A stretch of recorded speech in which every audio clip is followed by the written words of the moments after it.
L-MP tal-Partit Nazzjonalista Roberta Metsola kellha laqgħa mal-uffiċjali tal-Kummissjoni Ewropea dwar il-pensjonijiet. Fit-tmiem il-laqgħa, f'kumment ma' Net News, Roberta Metsola qalet li l-isfida tal-pensjonijiet trid tiġi indirizzata. Għandna ħafna nies f'Malta u f'Għawdex li l-pensjonijiet ma jwaslux sal-aħħar tax-xahar. Għad hemm ħafna diffikultajiet speċjalment b'dawk li kienu jagħmlu żmien jaħdmu barra jew li kienu jaħdmu ma' servizzi Ingliżi. Spiċċajna f'sitwazzjoni fejn ħafna minnhom qegħdin f'xifer il-faqar u għandna bżonn soluzzjoni urġenti. Il-pensjonanti f'Malta u f'Għawdex ma jridux karità, qed jiġġieldu għal dak li huwa tagħhom bid-dritt. Il-pensjonanti Maltin u Għawċin għandhom dritt li jgħixu fid-dinjità ġewwa pajjiżhom.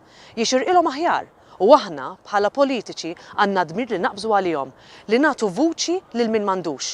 Jiena għalhekk dħalt fil-politika. Roberta Metsola qalet li se tkompli tagħmel pressjoni biex tassigura li fl-aħħar snin ta' ħajjithom l-anzjani ikollhom kwalità ta' ħajja illi tixirqilhom.